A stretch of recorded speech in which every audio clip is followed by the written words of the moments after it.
Zdaj lahko začnemo, ker smo tukaj vse naše govorce. Tako da ponovno lepo pozdravljeni na današnji okrogli mizi, ki poteka v sklopu projekta Uživajmo evropsko državljanstvo in ta pa poteka s podporo Evropske unije in sicer v okviru programa Mladi v akciji. V sklopu tega projekta se odvija več kot 60 različnih dogodkov in eden od teh dogodkov je tudi današnja okrogla miza.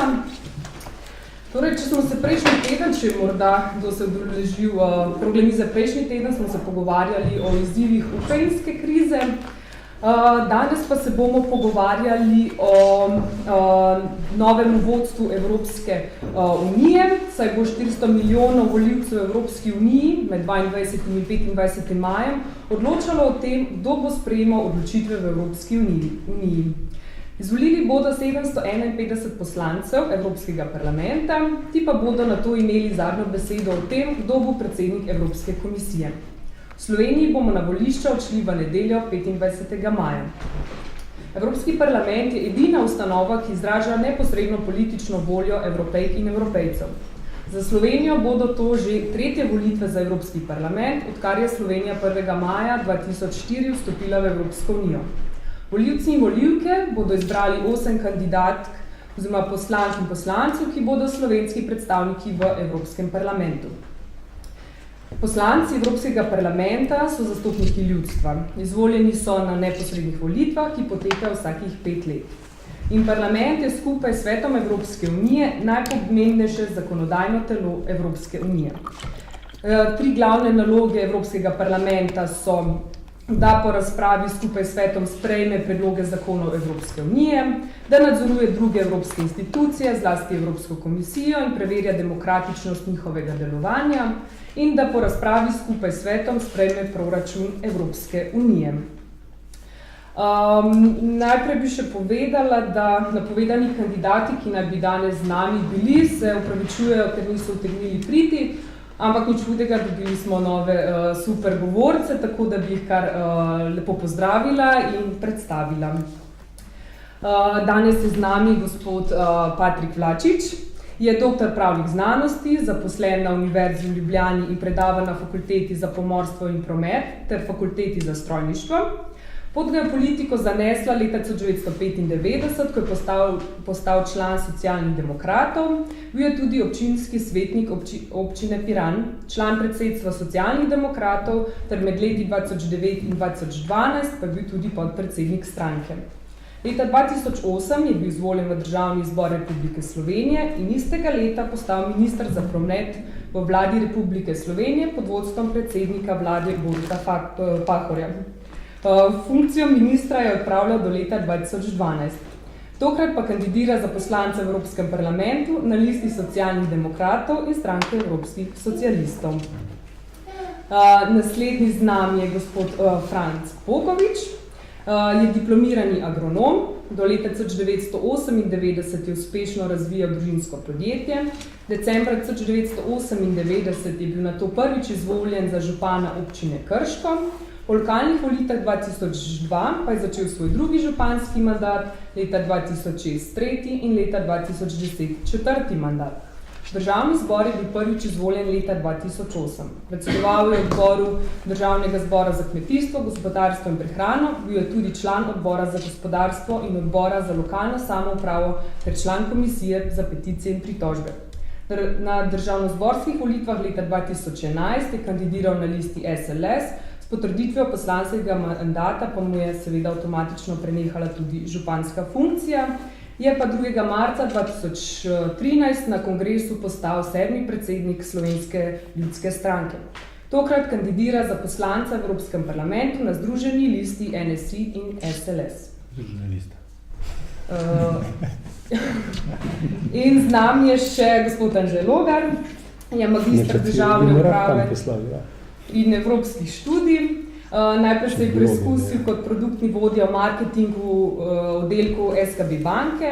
Takoj po zgodovinski odločitvi o širitvi Evropske unije se je januarja 2003 podal rad ledino Evropski parlament kot svetovalec za Slovenijo, poslansko skupino Evropske ljudske stranke. Leta 2006 se je pridružil domačemu znanju pri pripravi prihajajočega predsedovanja Svetu EU. Sredi 2007 ga je vlada imenovala na mesto direktorja Urada Vlade Republike Slovenije za komuniciranje, v času predsedovanja pa je bil uradni govorec slovenskega predsedstva Sveta Evropske unije. Konec leta 2008 se je posvetil evropskim temam v okviru službe Vlade Republike Slovenije za razvoj in evropske zadeve. Delo, ki ga trenutno opravlja pri SDS-u, je svetovalec, kandidira pa za poslanca v Evropskem parlamentu na listi SDS. Tako, sedaj smo na kratko spoznali naše goste, naše današnje govorce, tako da ne bomo več zgubljali časa, pa bomo kar prišli k zanimivim vprašanjem in še bolj zanimivim odgovorom, ki jih pričakujemo. Začela bi kar z gospodom Vlačičem, in sicer vi ste kandidirate na listi SD, na evropski ravni pripadate skupini socialistov in demokratov in vaš glavni kandidat za novega predsednika Evropske komisije je gospod Martin Schulz. Torej, bi vas prosila, če lahko naštejete nekatere pozitivne lastnosti kandidata za predsednika Evropske komisije, gospoda Martina Schulza. Najprej lep pozdrav z moje strani. Sem zelo vesel, da sem lahko tukaj danes z vami, zato ker Tanja ni mogla. Gospod Schulz ima za sabo eno zanimivo kariero. On je v svojem življenju dokazal se na različnih področjih, tako na podjetniškem kot na drugih, in je zelo izkušen politik. V evropski politiki je že dolgo, do zdaj je bil nazadnje tudi predsednik parlamenta. In mislim, da je znal vedno dobro razumeti tisto, kar je v Evropski uniji bilo napačno vodeno, po našem mnenju. V osnovi Evropska unija zelo dobra ideja. Poglejte, to je bil kontinent vojen, kontinent nasilja in od ustanovitve Evropske unije naprej so se stvari bistveno spremenile. Tako da s tem zavedanjem gre Martin Schulz v boj za predsednika komisije. Hkrati pa, zlasti zdaj v krizi, menimo, da stvari niso bile peljane v pravo smer. Mislimo, da so preveč reševali finančne institucije, ki še vedno niso regulirane prek prenašanja bremen na nas, na ljudi, ki za to krizo, ki se je začela v ZDA, ki se je začela zaradi grabežljivosti, ki se je začela zaradi želje po večjih donosih, kot so običajni, in se potem prenesla iz tam na cel svet, nismo bili krivi. Tako da jaz mislim, da je Martin Schulz skupaj z stranko socialnih demokratov in socialistov pripravil dober program, ki bo dal tej Evropi drugačno smer, kot je imela zdaj. Super. Zdaj pa gospoda Logarja, ki pa kandidira na listi SDS in je na evropski ravni pripadnik Evropske ljudske stranke, prosila, da mogoče našteje, katere so pa neke negativne lastnosti gospoda Martina Schulza. No, zdaj, v Evropski uniji velja nenapisano pravilo, da se negativnih lastnosti načeloma ne postavlja za ospredje, ker je sam način delovanja Evropske unije iskanje soglasja. Treba vedeti, da kadar se 28 predstavnikov različnih držav članic sede za isto mizo, bi vsakem verjetno lahko najdel kakšno negativno lastnost, pa raje iščejo skupni jezik. Kar bi ob tem rad poudaril, morda samo to, da je Evropska unija v tako težki situaciji, da si ne more privoščiti poizkusa z nekom, ki še ni imel izvršilnih izkušenj, torej z nekom, ki še ni bil predsednik vlade, del izvršilne veje oblasti. In če primerjamo oba predlagana kandidata, imamo na eni strani kandidata Evropske ljudske stranke, ki je bil 17 let predsednik vlade, torej ima 17 let izkušenj izvršilne veje oblasti, ki je bil 5 let vodja evroskupine, torej je usklajeval vse financministre evropskih držav članic in ki je velik privrženec skupne ideje Evropske unije, temelječe na vrednotah in skupnemu sodelovanju. Poleg tega gre za visoko izobraženega politika, potem ko je gospod Šulc pač ima samo srednjošolsko izobrazbo in tudi v tem pogledu bi v vsakem primeru pač raje izbral izkušenejšega politika z čim bolj interdisciplinarnim in širokim znanjem. Še gospod Bogovič, mogoče komentar na izjavo gospoda Logarja glede negativnih lastnosti. Ja, tudi jaz bi najprej vas prav lepo pozdravil, se zahvaljujem za to priložnost, ki se mi je pokazala, da danes stopim tu med vas in tudi povem svoje stališča. Sam sem tudi na kongresu v Dublinu skupaj z našimi kolegi iz Slovenske ljudske stranke podprl gospoda Jean-Claude Junckerja, tudi že najprej kot kandidata Evropske ljudske stranke za predsednika Evropske komisije. Tudi sam zelo cenim to, kar je gospod Juncker počel doslej. Bil predsednik ene države, ki se prav tako ne more pohvaliti po tem, da so milijoni in milijoni ljudi v teh državah, ampak je država, ki zna uspešno voditi, ki je tudi on kot predsednik zna uspešno voditi to državo in vzgajati to evropsko miselnost. Sama Evropa je, kot vemo, vsi nastala po drugi svetovni vojni in zanimiva je ta zgodba, da se je najprej ustanovila zaradi miru, po drugi strani pa, da se gospodarsko poveže. In sam sem prepričan, da ko gledamo danes delovanje Evropskega parlamenta in razmerje sil, sta ti dve stranki, se pravi tako Evropska ljudska stranka, kakor tudi socialisti, v neki koaliciji pravzaprav v Evropskem parlamentu. Zanimivo je, da se je recimo tudi v Nemčiji, ki mislim, da je moramo Slovenci, ker imati za zgled, zanimivo odvijalo dogajanje izpeljave reform, ki so bile izpeljane tudi v času, ko je gospod Schröder predsedoval socialist in on je prisegal na to, da je na krize, na izzive, ki so v družbi potrebno pravočasno in odgovorno odgovoriti. To, kar je govorica pri nas socialistov, mislim, da je napačen odgovor na izhod iz evropske krize, zato jaz ne bi govoril, kaj je pri gospodu Šulcu slabega, mogoče mu štejem kot dobro, da je bil župan, tako kot sem bil sam v svojem času, sicer pa mislim, da je usmeritev, ki temelji na urejenih javnih financah, na delu, na poštenju, na vrednotah, to, kar mi Evropska ljudska stranka prava smer in verjamem v to, da bo to tudi v nedeljo potrjeno na širom po Evropi in bo imel gospod Jean-Claude Juncker možnost voditi Evropsko komisijo. Torej, nekako, čeprav pravite, da se negativnih lastnosti ne izpostavlja, pa nas to vseeno zanima, ampak ker smo si toliko pri pozitivnih lastnosti, no pa rečemo še kako besedo o pozitivnih lastnosti, tokrat kandidata za predsednika Evropske komisije gospoda Junckerja, pa mogoče gospod Bogovič in gospod Logar, če lahko podate poleg boljših izkušenj in izobraženosti še kaj drugega. Kaj je še tisto dobro? Glede, gospod Jean-Claude Juncker je ob tem, da je bil predsednik vlade Luksemburga, hkrati finančni minister, tudi tisti človek, kateremu se imamo Evropejci v veliki meri zahvaliti za stabilen evro, za valuto, skupno valuto teh 18 držav, ki imamo sprejeto to valuto, mislim, da je tisto pravo jedro Evrope in sam cenim predvsem njegov ta jasen pogled na razvoj. Je človek, ki ni znan po tem, da bi bil demagog, populist, ampak je trezno umirjen gospod, ki je v življenju že pokazal, kako je treba voditi najbolj razvito državo v Evropski uniji in sam bi želel, da bi čim več tega, kar lahko živijo v Luksemburgu, podelili širom po Evropi.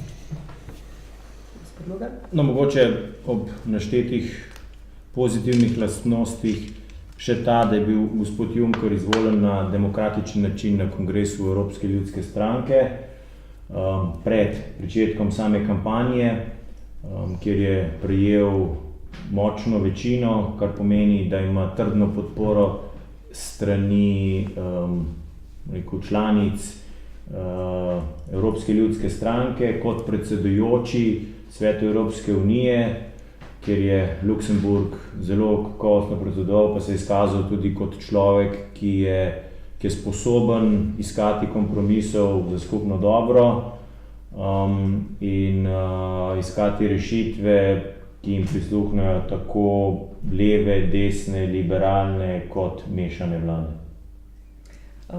Gospod Vlačič, verjetno že veste, v katero smer bo šlo naslednje vprašanje. Zdaj, če smo obdelali pozitivne lastnosti gospoda Junckerja, nas zanima še tiste malo slabše, negativne. Ja, jaz ga moram tudi najprej malo pohvaliti. Gospod Juncker je izjemno sposoben predsednik vlade. Bil v Luksemburgu, bil je tudi uspešen evropski politik. Luksemburg je država blagostanja. Luksemburg je zelo varna država. V Luksemburgu lahko postojiš odprt avto z torbico ali pa denarnico notri in se bomo nič zgodilo, kar je velika vrednota danes. Vendar pa z enim pomembnim pristavkom.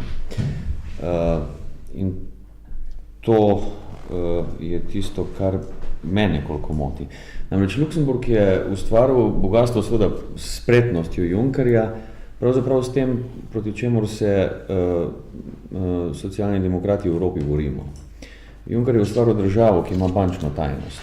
V takšni državi so ljudje, ki so skrivali svoje premoženje, ga uspešno skrivali. Izračuni, ki jih je Evropska komisija potrdila pod vodstvom Baroza, so, da je 1000 milijard evrov denarja v bančnih oazah in podobnih državah, kot je Luksemburg v Evropi ali pa po svetu. Tako da je seveda on zelo dobro deloval za svojo državo, ne pa nujno tudi v vseh pogledih. Tako da, ampak to je seveda treba priznati kot neko spretnost, ki je zagotovila blagostanje njihovi državi, je pa le treba do tega biti tudi kritičen. Ne? Še gospod Logar, hiter komentar. No, jaz sem samo hotel povedati to, pač, če govorimo o tem, da je kritična lastnost gospoda Junckerja to, da ima Luksemburg finančno tajnost, bi samo opomnil na pretekli mandat pod vodstvom Alenke Bratušek, kjer vemo, da so se prenosi zgodili skoraj da v tajnosti in da še danes ne vemo, zakaj davkoplačevalci krijemo rabote Foruma 21 prek Probanke in Faktor banke in plačujemo svojim davkoplačevalskim denarjem. Mi je tajnost v Luksemburgu bistveno manj negativni razlog, kot mi je ta tajnost v Sloveniji v obdobju levo-sredinske vlade. Hvala. Torej, slišali smo negativne lastnosti, pozitivne lastnosti obeh glavnih kandidatov. Mnenja se razlikujejo. Juncker po besedah gostov ima zelo dobre lastnosti, smo kar veliko zadev izpostavili. Ampak da se oddaljimo zdaj od teh negativnih lastnosti, bi se samih kandidatov preselili na same stranke. Evropska ljudska stranka se zavzema za mlade, varnost družbe, dinamično, inovativno in konkurenčno gospodarstvo ter pametne in usmerjene naložbe v prihodnost. Gospod Logar, katera pa je po vašem mnenju najšibkejša točka vašega programa? Je ni. Čisto nič. Evropska ljudska stranka je pripravila politični manifest, ki pokriva praktično vse sfere današnjega življenja, tako na domači kot na evropski ravni.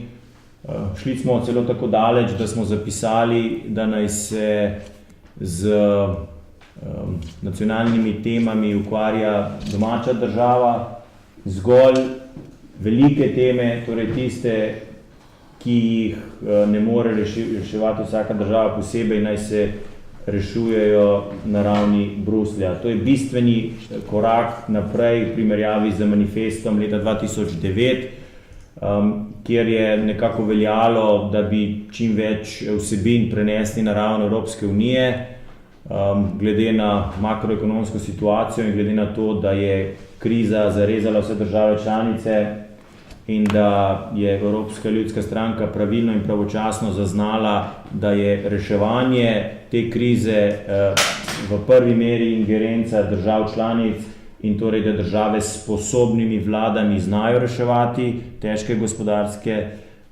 razmere, medtem ko države s slabimi vladami pač še naprej tonejo, je bil na ta način tudi odgovor temu, torej, da Evropska unija ponuja neko široko platformo, medtem ko države članice pa morajo in morajo znati izkoristiti te vzvode, ki jih ponuja Evropska unija. Zdaj, EPP se posveča tudi mlajši generaciji, razvila je poseben program oziroma projekt v programu Erasmus+, s katerim želi v prihodnem mandatu omogočiti 10.000 izmenjav praks mladih podjetnikov, kar je nadgradma projekta Erasmus izmenjave študentov, in na ta način spodbuditi izmenjavo dobrih praks na ravni malih in srednjih podjetij. Poleg tega pa se želi posvetiti ukrepom za spodbujanje gospodarstva in ustvariti nadzor nad delovanjem bančnega sistema, fiskalne unije in pa vse te supranacionalne ideje, ki so danes v bistvu v krogu Evropske unije na mizi, da se o njih razpravlja. Torej, v bistvu slišali smo, da program Evropske ljudske stranke nima nekih šibkih točk in v bistvu smo zdaj slišali nekatere dobre lastnosti. Gospod Vlačič, se strinjate s povedanim oziroma bi mogoče vi znali našteti kakšne pomanjkljivosti njihovega programa, bi kakšno izpostavili? Programa EPP-ja. Tako, ja.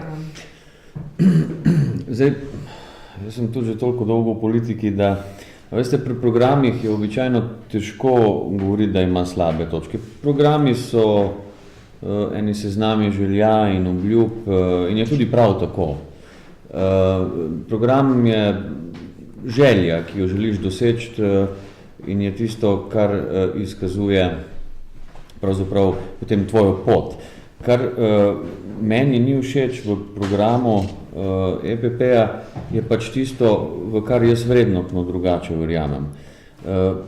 Ker to, kar se je dogajalo v času krize, je bil tudi program EPP-ja, ker program ni samo tisto, kar zdaj predstavljamo volilcem in ravno do tega dela sem jaz najbolj kritičen.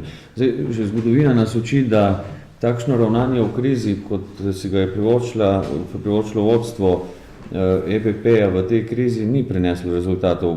Predsednik ZDA Hoover pred Rooseveltom je ravno tako z varčevanjem poskušal veliko ameriško krizo, veliko gospodarsko krizo reševati.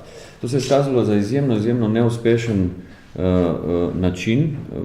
Predvsem so zelo trpeli socialno najbolj ogroženi in so bile velike lakote takrat v tistem času. Potem je prišel Roosevelt z idejami ekonomista Keynesa, izrekel znamenit stavek, v katerem naj nas ne bo strah ničesar drugega, razen strahu samega. Začeli so z investicijami v infrastrukturo, s katerimi so višali produktivnost, manjšali stroške in povlekli takrat ZDA iz krize. Podobna je naša ideja in zdaj se kaže, da je ravnanje EPP-ja v krizi bilo popolnoma napačno. In to danes tudi priznavajo vse inštitucije, vključno z IMF-om in drugimi, da pač način, kot so si ga zamislili, pri katerem je finančni sektor še naprej ostal nereguliran in se je banke in druge, ki so v preteklosti zagrešile to, kar se je danes vsem nam pokazalo v obliki te krize, da pač ni v redu in da reševanje preko hrbtov državljanov in zlasti seveda najbolj trpijo potem socialno najbolj ogroženi, ni dobro. Tako da do tega dela sem jaz v programu EPP-ja najbolj kritičen. In sicer pa pravim, sam program zdaj vsebuje številne stvari, ki so dobre, to ni vprašanje, ampak dejanja so tista, ki kažejo potem, kako neka politična grupacija ravna. Ja, dobro izhodišče se mi da, pa tek dejanja štejejo. In v Evropi so dejanja zelo zgovorne. Če gledamo situacijo danes na Irskem, Španiji, Portugalski, Grčiji. Ja, res je govora o tem, da je standard v teh deželah padel. Treba povedati tudi to, da je bil temelječ prej na zadolževanju, na napačnih podatkih, na napačnih statistikah in da so enostavno države ali preveč trošile, vlagale v neprimerna okolje in to so bile vse po vrsti socialistične vlade. V teh letih sedaj, ko je v Evropi nastopila kriza, so v teh državah vejati prevzele v roke vlade Evropske ljudske stranke in v vseh teh državah so sedaj že iz teh kriznih najhujših časov zunaj, zavedajo se pa realnosti, da je pač enostavno potrebno takrat, ko ni tudi videti, kaj narediti in to, kar je način dela tudi v vladi, v kateri midva se tikala, kaj so pač kolega bo tudi isto naredila tu, v kateri si tudi bil sam prisoten, temeljil na tej zgodbi porabe. Ne? Ampak žal je ta poraba šla v tekočo porabo, ne v investicijska vlaganja. Mi smo v letih krize in ko gledamo upravljanje s krizo, mi jo v Sloveniji ne znamo upravljati. In v Sloveniji smo v letih, ko je bila vlada gospoda Pahorja, pa tudi sedaj v zadnjem letu stavili na to, da je najeti dovolj denarja in nič se nam ne sme zgoditi na tekoči porabi. In nam je tekoča poraba narasla v letih krize, in to ima za sabo sedaj to drastično povečanje zadolžitve iz 8 milijard na 28, obresti iz 300 milijonov na leto dobrih leta 2008, sedaj na preko milijarde v letošnjem letu in to je zdaj ključno breme. In potem zopet, po mojem prepričanju, napačen pristop, ki je zopet bližje socialističnim vladam, kakor vladam EPP-ja, da se z novimi davki želi narediti gospodarsko rast. Druga napaka v nobeni knjigi, mogoče jo kateri ekonomist, mogoče tudi na naših listah, ali pa na listah zdaj za evropske volitve zagovarja, sicer pa še nisem nekjer videl nobeni ekonomski bukvi, višji davki, gospodarska rast. In na tej točki mislim, da mi v Sloveniji ne gospodarimo in da ne upravljamo s krizo na pravilen način. In po starih navadah, po starih manirah želimo enostavno krivca za to iskati zunaj. V Nemčiji, na Švedskem so pravočasno zaznali, kaj se dogaja, odreagirali, kar so se dogovorili, tudi naredili.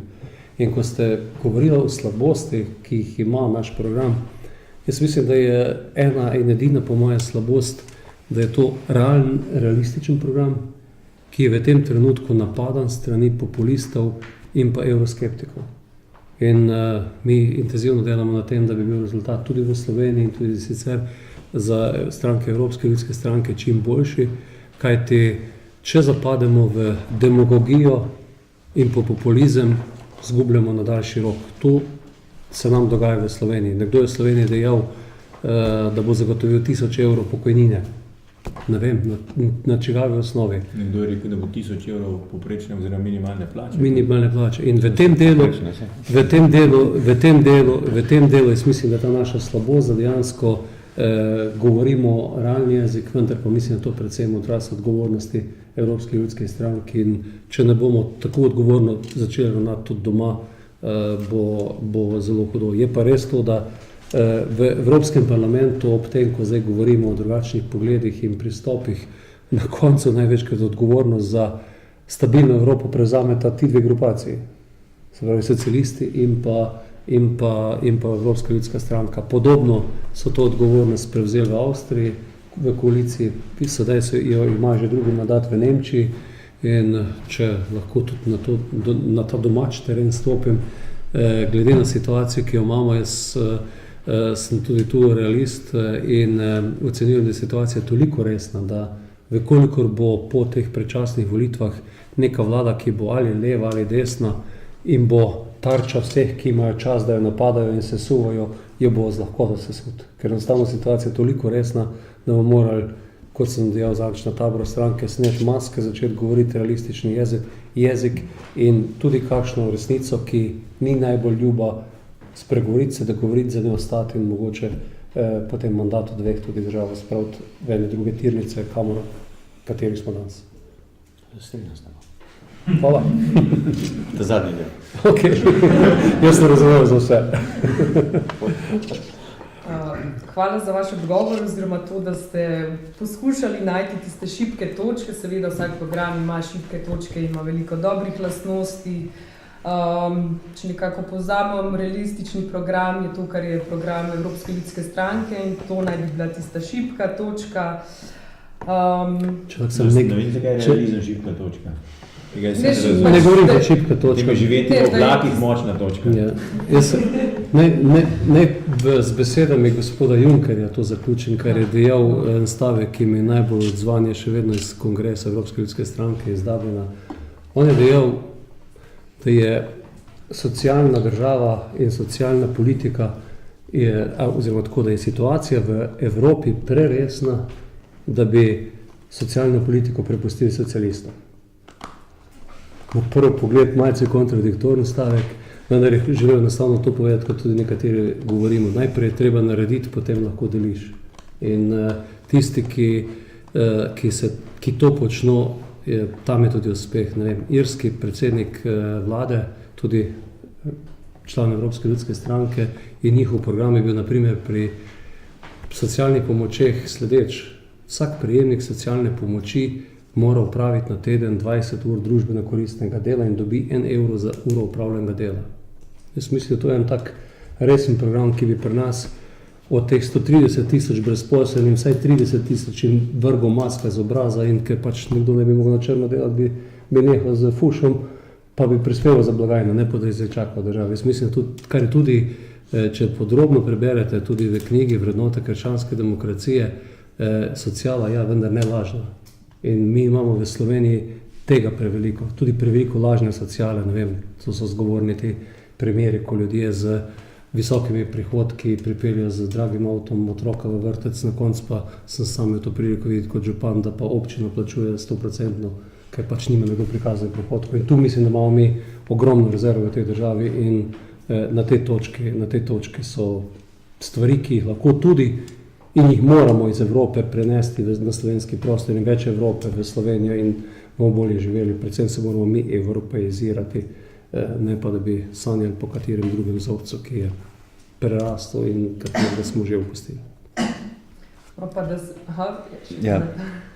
Zdaj, da si rekel, da je malce kontradiktorno. Ne kontradiktorno, zelo dobro se sliši, samo treba prav razumeti. Ja, to je velik eufemizem, da je malce kontradiktorno. Zdaj, jaz bi rad enkrat, ko imamo tako priložnost, nekaj povedal zelo, zelo iskreno, ker vedno, ko govorimo o teh velikih številkah pa velikih zgodbah, ki spadajo stvari, kot da socialni demokrati, recimo, ko smo vodili vlado, nečesa nismo želeli narediti. Glejte, ko pride do krize, se proračunske škarje razprejo zaradi dveh razlogov. Prvi razlog je, ker se zmanjšajo prilivi v proračun. To pomeni, da je manj denarja v proračunu za deliti, ker je pač manj prihodkov. In še bolj se pa razprejo, ker se povečajo socialni transferi, več ljudi potrebuje pomoč in se ta razkorak naredi naenkrat. Ker so vse te stvari zakonsko urejene, je možno samo zakonsko zmanjšati proračunski primanjkljaj. 3 veliki agregati so v proračunu. Eno so pokojnine, ki sploh ne bi smela biti. Drugi velik agregat so plače javnih uslužbencev. To so državni uslužbenci, ki jih je relativno malo, se pravi vsa državna uprava, policija, vojska, potem pa velika armada učiteljev, vzgojiteljev in delavcev v zdravstvu in pa drugih javnih inštitucijah. In tretji velik agregat so socialni transferi. Spravi, te stvari, ko zmanjšuješ neposredno zmanjšuješ pravice ljudem, tistim, ki so najbolj ogroženi. Zlasti, ko govorimo o pokojninah, ki so v Sloveniji izjemno nizke, in ko govorimo o socialnih transferih, ki pomagajo tistim, ki najtežje živijo. Se pravi, ko zelo veliko govorimo, kako smo se mi zadolževali za to, ali pa ko se države zadolžujejo za to, da živijo čez svoje možnosti. Ja, to ni prav, to drži, ne? Ampak je pa treba povedati po resnici, kam gre ta denar. Poglejte, mi smo naredili pokojninsko reformo, zakaj? Zato, da 1,5 milijarde iz proračuna ne bi šlo več za pokojnine, ker sploh ne bi smelo iti za pokojnine. Vsak vsaka normalna nacija ima prek svojih generacij toliko denarja, da lahko tiste, ki so že svoje oddelali v življenju, plačuje. Preko svojega zbiranja, preko pokojninske blagajne. V Sloveniji tega ni. Ko smo želeli podaljšati delovno dobo, so vaše stranke bile proti temu. Še danes ne razumem pravzaprav zakaj. Katera stranka je bila proti temu? Točno, vi ste podprli, se globoko upravičujem. Ne, resno, to je zelo resna stvar. SLS je takrat to podprl in razumel, zakaj gre. Res upravičilo, se upravičujem. SDS tega ni podprl, sej, jaz tudi ne bi rad odpiral debate. Kar si pa ti prej povedal in se zelo strinjam, je pa to, in to, če ste me želeli vprašati, bi kar zdaj izkoristil to priložnost, kaj je slabost našega programa. Jaz pa mislim, da ima naš program. Ja, res se naslednjo to vprašanje. Se je dalo anticipirati. Naš program ima eno slabost in Socialni demokrati imamo eno slabost. Jaz ne bom rekel, da nimamo nobene, ker če nekdo reče, da nima nobene, me vedno malo zaskrbi. Poglejte, naša slabost je v tem, kar je prej, kar si ti povedal. Ne? Namreč to, da grejo socialni transferi ljudem, ki si tega ne zaslužijo, da se ljudje okoriščajo socialnimi transferji, da ne grejo v prave roke. Mi smo naredili takrat v vladi en ukrep, to pomeni centralizacijo vseh podatkov, vseh javnih baz in že takrat smo ugotovili ogromno anomalij, podobnih kot si jih ti omenil, ampak to ni dovolj. Ne? In to je slabost socialnih demokratov, ki so se jih recimo v Skandinaviji zavedli, ker če nisi delal, si dobil kar že čez 2000 evrov in zakaj bi nekdo delal, če dobi 2000 evrov? In to pa ni okej. Ne? Delo je vrednota, ne? Delo je tisto, kar nas izpopolnjuje. Ne? To je ena stvar, ki jo moramo imeti pred očmi in jaz sem vedno zelo kritičen do tega, da ni dovolj vzvodov, da bi se ta denar, ki ga res zelo potrebujejo, najbolj ogroženi, včasih izgublja pri tistih, ki ga ne potrebujejo. No, to je recimo moja kritičnost do našega programa. Ne. Komentar? Ja. Jaz bi to dodal. Lejte, mi imamo zdaj v Sloveniji, si prej povedal, 33 000 je v državni upravi ljudi, 60 000 jih je v šolstvu, približno 30 000 dobrih v zdravstvu in potem ostalo še 30-35 v ostali kultura, sociala in podobno. Ne. In mi imamo v Sloveniji zdaj problem, da imamo javno porabo preko 50% BDP-ja. In se strinjam, da pri pokojninah, glede na reforme, ki so v teku in glede na relativno to usklajevanje pokojnin, ki pada iz leta v leto, je najbrž zelo težko še kaj dosti najti rezervo. Mogoče še pri kakšnih posebnih pokojninah in podobno, ali pa pri tistih najvišjih, vendar žal tudi tam hitro ugotovimo, da govorimo o teh 600 000 upokojencih, o nekaj tisočih, 10 000 ljudih in nekega zelo velikega prihranka tam ni. Zagotovo pa ni prav, da imamo v Sloveniji plače v javnem sektorju med 115 in 120% poprečne plače in v gospodarstvu tam dobri 90% poprečne plače. To je hiter odgovor, da imamo ne vem, višjo strukturo zaposlenih in podobno. Pridemo potem pa do drugega paradoksa, če pridemo recimo zopet v ta največji sistem šolstva. In tu so te resnice in te maske, ki jih bo po mojem potrebno v naslednjih letih sneti.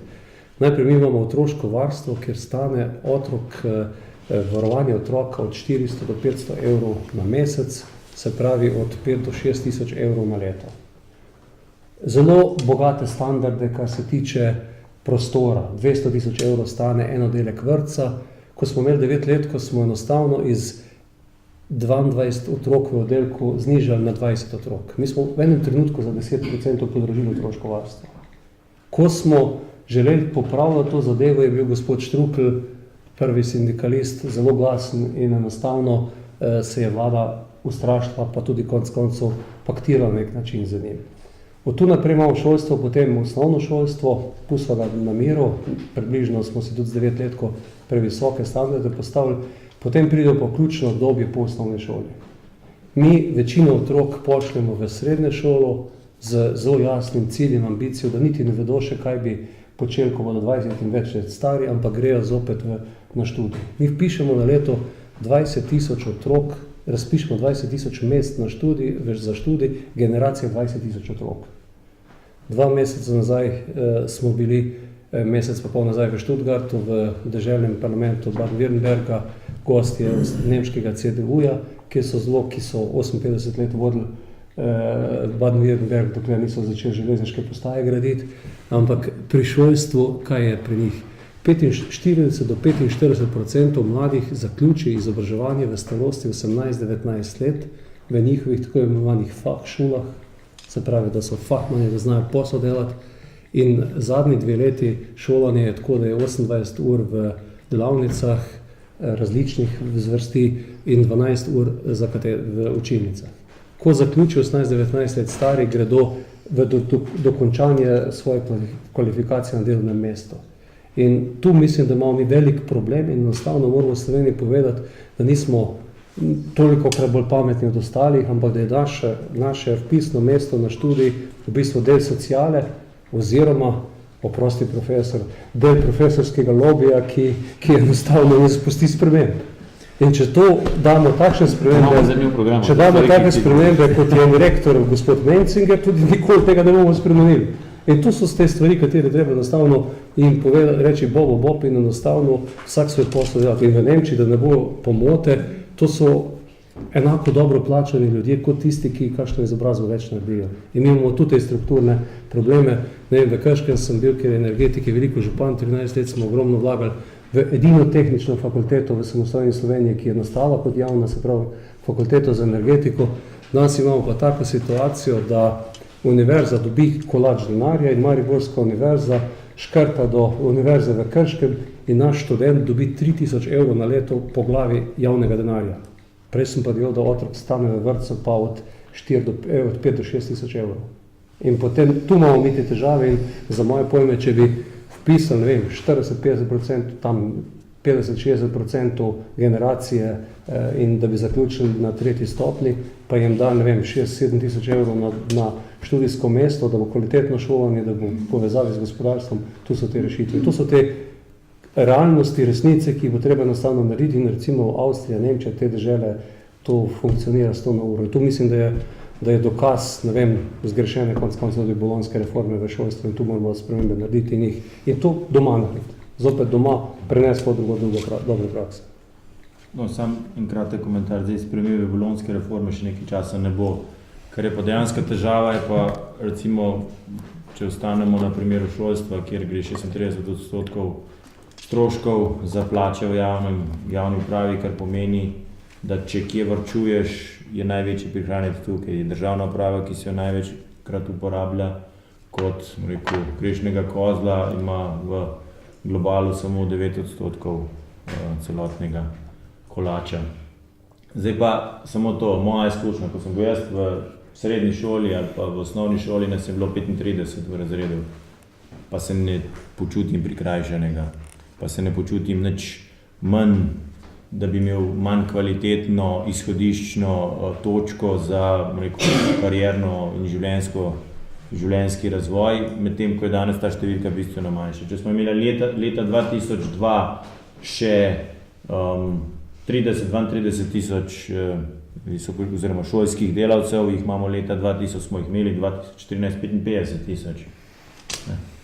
Zdaj pa primerjajte stroške, ki jih namenimo za nadstandard z prihodki, ki jih imamo. In da samo potegnem paralelo z razpravo o tem, kako ne moremo varčevati pač na transferih, pokojninah in ostalih stroških. Glejte, Vlada Alenke Bratušek se je v enem letu zadolžila za 8 milijard evrov. 8 milijard evrov. To je približno tako, kot če bi ta vlada, ta denar celo leto izplačevala vsakemu Slovencu, torej od pravkar rojenega do najstarejšega gospoda ali gospe, vsak mesec mu zagotavljala 340 evrov. Vsak mesec 2 milijona vsem nam. Oziroma, če vzamem samo teh delovno aktivnih 800 tisoč, približno 800 evrov dodatnega na vsakega brezposelnega oziroma zaposlenega. Torej, razsežnost tega zadolževanja je taka, da če bi ta denar, ta vlada namenila nam, bi mi imeli nekaj od tega. Ker je šel pa ta denar za polnjenje prijateljskih kreditnih luknj, za odplačevanje obresti, za zadolževanje po visokih obrestnih merah, pod tega nimamo nič. Ampak kljub temu ste v javnosti lahko brali samo hvalnice dela te vlade. Ne?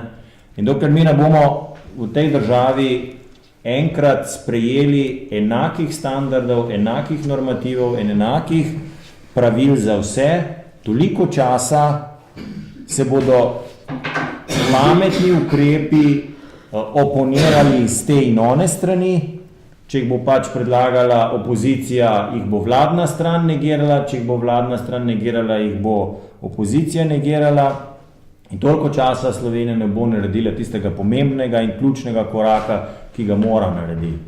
Kdaj bo prišlo do tega, a mora Slovenija pasti popolnoma na dno, da bomo lahko naredili ta skupni korak, ali ne, je pa odvisno od pametne oziroma nespametne politike. In to je pa naloga politikov in zato so politiki plačani, da to naredijo. Ja, čisto na kratko. Že jaz menim, da recimo to, kar si zdaj na koncu rekel, se absolutno strinjam. Mi se moramo v Sloveniji nehati ukvarjati s tem, kdo je iz kje, s temi kregarijami in podobno. Država je v preresni situaciji, da ne bi naredili določenih korakov, ki jih moramo vsi skupaj prepoznati kot nujne. Edino, kar sva lahko malo oba kritična, ne maram običajno govoriti o ljudeh, ki niso prisotni, ampak vaš nosilc liste pa naš nosilc liste sta oba imela priložnost znižati standarde v šolstvu, pa jih niste, ker sta oba bila šolska ministra, ne? Oziroma tudi pod vašo vlado se niso znižali te standardi. Zdaj, jaz bom tako rekel, jaz razumem, kaj ti želiš povedati, ampak treba biti pazljiv, ne? Treba biti pazljiv, ko govorimo o zadolževanju, ker tudi od 2005 do 2008 je prišlo do ekstremnega zadolževanja. Ne državnega sektorja, ožjega, ampak širšega državnega sektorja. Jaz poznam zelo dobro primer Darsa, ki se je zadolževal izjemno hitro, prehitro smo ga. Tako za nazaj kritično gledam, kako se je gradilo avtoceste v času vaše vlade. Zdaj, jaz sem general po bitki, tle, povem po resnici, jaz takrat tega tudi morda ne bi vedel. Ampak prehitra gradnja je povzročila ekstremno visoko zadolževanje iz približno 250-300 milijonov, koliko si Slovenija lahko privošči na leto, smo šli na 800-900 milijonov na leto, to pomeni skoraj 3% rasti gospodarstva, kar pomeni, da se je samo iz tega zadolževanja generiralo zelo visoke odstotke gospodarske rasti. In to je pol povzročilo ta gradbeni balon, v katerem potem ni bilo več projektov v 2008 in je povzročilo še večjo krizo, kot bi jo sicer. Recimo Švica kot modra država gradi avtoceste 2-krat počasneje kot Slovenija. To vam dosti pove. Ne? Zdaj spet govorim za nazaj. Kar pa mi je bilo všeč, kar si... To je 10 let nazaj, danes se pogovarjamo o 10 let nazaj. Ne, kar mi je pa všeč bilo, kar si povedal prej, je pa to, da moramo prepoznati, katere so tiste stvari v družbi, ki so onkraj tega, da si ti iz ene stranke, ti iz druge, jaz pa iz tretje. Ki so pomembne za državo, ki so pomembne za prihodnost, ker to je naš skupen dom, ne? In če ga ne bomo znali urediti, bomo vsi imeli težave. Na kratko. Bom poskušal žiga. Naša lista je skupna lista, ni združena lista. Prej so se ti očke malo posvetili, ko se sliša ta izraz. Skupna lista, tebe so se očke posvetili. To je skupna lista NSI. Ja, verjamem, mogoče pa kaj druga. Tako je skupna lista SLS. Morda so se mi za to posvetile očke. Sem vesel, če so se ti za to. Skupna lista je izraz tega sodelovanja in jaz moram reči, da sem vesel tega sodelovanja sedaj in tudi v državnem zboru, kjer smo celo vrsto zakonov skupaj vlagali, pa tudi bili prizanesljivi ali pa podprli dobre predloge. Sam sem bil eden od tistih poslancev Slovenske ljudske stranke, ki smo pokojninsko reformo podprli. Čeprav je bilo to težko odločitev, takrat je bilo lažje biti proti takšni odločitvi in jaz mislim, da moramo to narediti naprej. Pri oceni tega stanja, jaz mislim, da je Zagotovo tudi pri Darsu kaj narobe, ampak če bo Dars sedaj malce reprogramiral kredite, imamo vsaj zgrajene avtoceste. Mene pa strah in bom tukaj tudi zelo direkten tega, kaj se je dogajalo, če hočete, v moji mariborski nadškofiji, ko smo šli se ta moralni in kapitalski hazard, kaj se je dogajalo, če hočete, na takšnih projektih, kot je Stožice, kaj se je dogajalo v takšnih zgodbah, kot je zgodba okoli Laškega, Mercatorja, Merkurja in podobno. Tu imamo mi ta ključen problem. In tu so se zgubile tudi, da smo pošteni do teh kreditov, ki so se najemali v tem zadnjem letu, v teh 8-9 milijard, slaba polovica denarja gre za sanacijo te bančne luknje, kjer je žal, če gledamo vpletenih in pa udeleženih tisti, ki so podlegli temu pohlepu, vse, če hočete, od cerkvenih inštitucij pa do najbolj liberalnih politikov in pa predvsem gospodarstvenikov, pa tudi velikokrat v spregi s politiko. In tu je ta naš ključen problem in tem stvarem je tudi enostavno treba narediti konec. Jaz vedno z veseljem, tudi to je lepa pesem, to se splažamo slušati. Meni vedno odzvanijo besede žal že pokojnega idejnega očeta Slovenske kmečke zveze ljudske stranke, ko je dejal, da je tudi naš poklic politika je služenje, vendar je on zelo jasno povedal, ne služenje denarja, ampak služenje ljudem. In politiki moramo to narediti in verjamem, da če bomo znali skupaj stopiti, pa mogoče tudi sestaviti koalicijo v Sloveniji, ki bo šla preko polovice te politične, pa zdržati 2 mandata v takšni koaliciji, pa se odzvati na resne probleme, da ima Slovenija prihodnost in jaz v njo verjamem. Vsi verjamemo v prihodnost Slovenije, ja, ampak bi se vseeno vrnili nazaj k evropskim volitvam, pač da se še kako besedo o tem rečemo. Zdaj imam pa v bistvu vprašanje za vse 3. In sicer koga pa bi vi volili, če ne bi mogli voliti za svojo listo, mogoče za katerega kandidata in zakaj bi tako volili? Lahko še malo razmislim, da ne bom tako prvi. Težko vprašanje, ja. Da se spomnim, kdo so na listah. Imamo kak seznam. Kaj je tisto, kar vam prvo pade na misel? Jaz bi tako rekel, na številnih listah so častivredne žene in možje. In bi se pravzaprav težko odločil, če ne bi bilo moje stranke. Na srečo nisem v tej dilemi. Ja, letos je kandidatov res velik, največje število list, tako da je izbira res pestra tudi za nas volivce. Ja, jaz upam, da bo več prišlo na volitve, kot je list, ne. Ja. Da je udeležba rahlo nizka. Odstotki govoriš o Slovenski ljudski stranki in pa Novi Sloveniji smo pa ta problem rešili, tako da ne more nihče voliti vsak za svojo stranko, ampak volimo za skupno listo. Kako si se ti dobro znašel?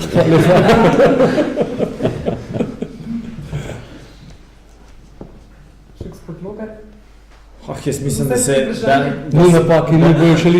se ne more zgoditi, da SDS ne bi kandidirala na volitvah, tako da mislim, da ne bom pred to neprijetno dilemo in da bom lahko vsakič, ko bom šel na volitve, imel pred seboj izbiro, ki ji zaupam. Če pa bi gospod Vlačič morda razmislil o tem, da pride v naše vrste, pa ne bi imel težav s tem, da ga bom imel. Lepi diplomatski odgovori, tako da presodite sami, kako pa kaj.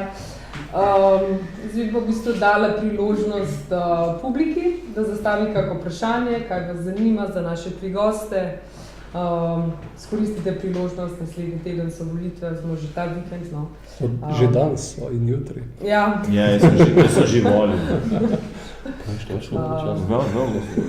Tako da je mogoče kako vprašanje? Ja. Jaz bi imel eno vprašanje, pač z vidika mladega Kotiličana v Sloveniji je ena recimo dilema pri vsakih volitvah, ne samo evropskih. Recimo, v čem je razlika, zakaj bi rekel, da naj recimo mlad človek raje izbere recimo gospod Logar SDS namesto NSI-ja in SLS-a oziroma obratno gospod Bogovič recimo NSI in SLS proti recimo SDS-u. Čim je ta bistvena razlika, ki bi meni dal, bi se olajšala izbiro na volitvah evropskih parlamentarnih in tako naprej. Ker dejstvo je, da pač nekako skupaj vse tri stranke predstavljate nek blok, recimo na desnici ali desne proti sredini, ki je načeloma na naši populaciji blizu. Zdaj pa, če bi me uspeli prepričati, zakaj bi zelo enega proti drugemu oziroma obratno. Mi daš prednost. Hvala.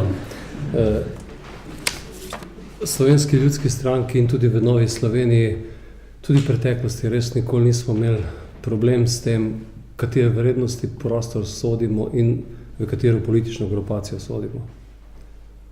Ne želim polemizirati kaj dosti, vendar vsi vemo, da je bil gospod Pučnik socialist, da so bili mladi socialdemokrati, ali kako se takrat imenovali, tudi že člani socialistične grupacije.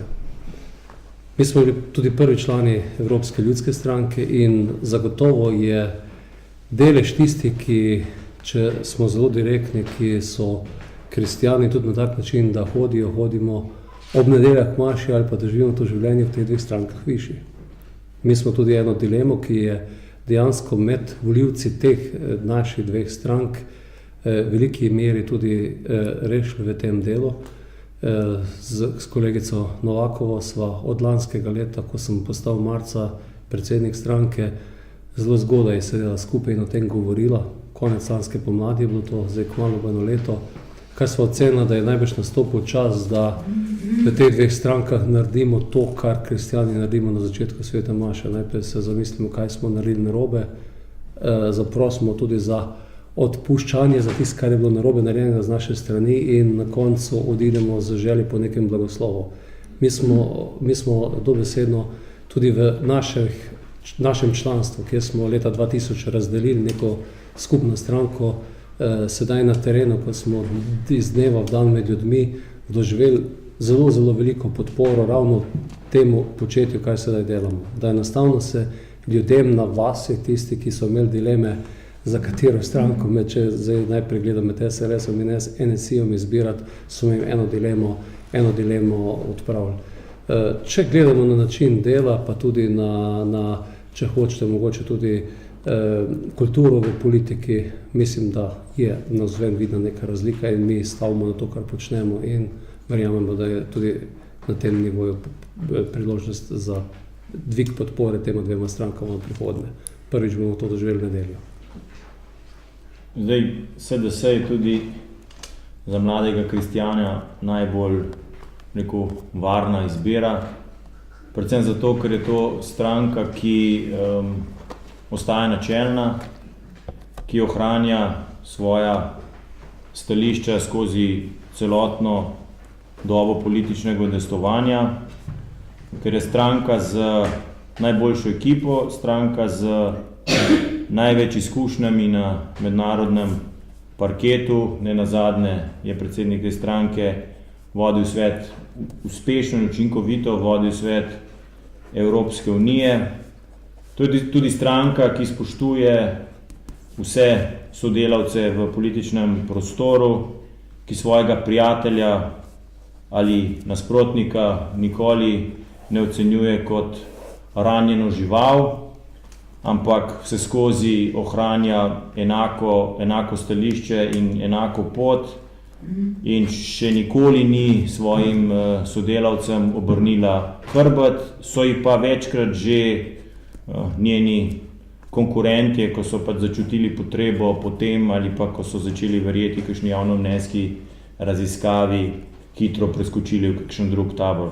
Kar pomeni, če želite izbrati tradicionalno izbiro, za katero veste, kakšna bo njena politika skozi celotno obdobje političnega udejstvovanja, potem je prava izbira Slovenska demokratska stranka. Kar se pa tiče izbora posameznika, je pa to stvar osebnih preferenc, tudi glede na sestavo kandidatne liste. Ravno to je lepota ali pa kakovost evropskih volitev, da omogoča posamezniku preferenčno glasovanje in to so v bistvu edine volitve, kjer dejansko volivci sestavljajo Evropski parlament in ni to a priori prepuščeno strankam. Jaz samo to upam, da se volivci te priložnosti zavedajo in da izkoristijo to možnost, ki jo imajo. Zdaj bi pa smo govoriti, ker imam še naprej. Aha, ja. Lahko sem en stavek zdaj, kolega, če lahko na to odgovorim. Samo pa ne... Ja, ampak vi imate zelo dolge odgovore, no, jaz moram Zelo povedek. Najboljša lista je tista, ki ima 5 bivših ministrov, 5 poslancev, 2 bivši državni sekretarki, pa mlado vinsko kraljico. Ja, ampak... Če o tem, o spoštljivih odnosov do konkurentov, pa o načelnosti, pa ne bi dal s tem polemiziral. Ampak ima ravno 5 bivših ministrov. Mogoče od kakšnega bodočega. Ja. Hvala Hvala za za, povabilo. Pa se ste opravičujem, prišli. pa bom se še nekaj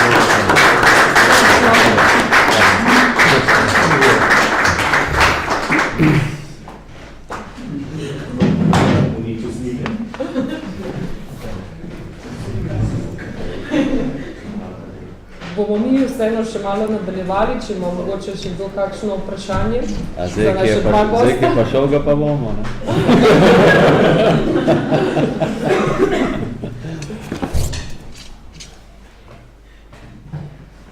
Lahko vprašam nekaj.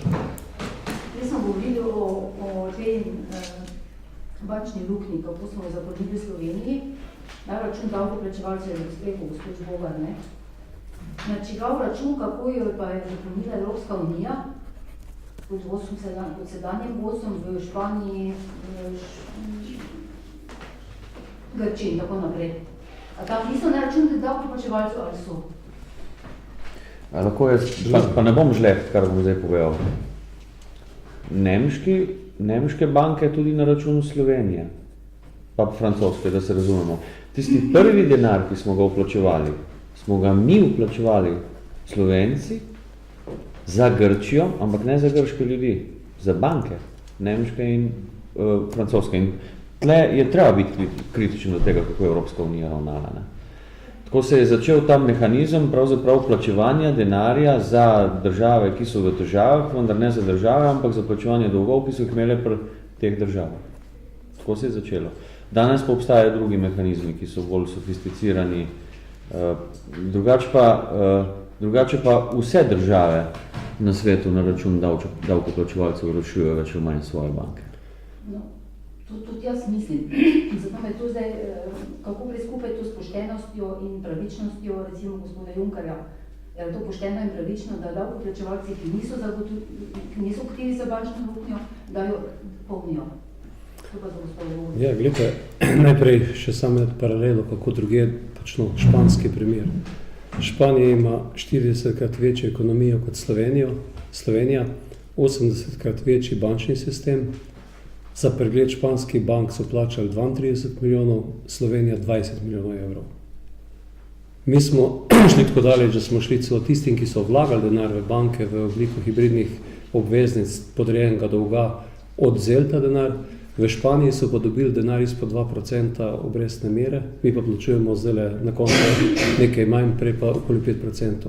Mi smo zelo slabo oddelali ta posel, ki ga bi morali oddelati bolje, in tu pri nas so ključna slovenska trojka, ki je to naredila, predsednica vlade, finančni minister in pa guverner Banke Slovenije.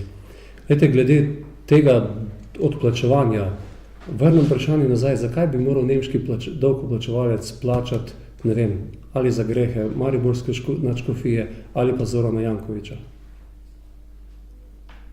In tu imamo ta problem. In v Evropi bo v naslednjih desetletjih prišlo zagotovo do ostrejših meril, pravil na tem področju, kjer bo pač vsakdo moral odgovorno zase prevzeti. Mi imamo skupno valuto, vendar se enostavno ne more več to zgoditi, kot se je zgodilo z Grčijo, ki so lažne podatke, statistične podatke pošiljali, podatke o javni porabi in podobno. Medtem ko so ti problemi v bančnem, Grčija ima ta specifičen problem, da je v bistvu vlagala s podatki in da je najemala kredite za financiranje države. Tudi ciperska kriza je pogojena z Grčijo, ker je ciperski denar šel v Grčijo, medtem ko je v Španiji, Irski pa tudi Islandija bil pa problem investicij in pa bančnih inštitucij. In v teh bančnih inštitucijah so na koncu enostavno na valu tega pohlepa kapitalizma posamezniki ta denar. V Sloveniji imamo zdaj seznam že kar narejen, kdo je to. In ta denar, ta bančna luknja ima za sabo ime in priimek.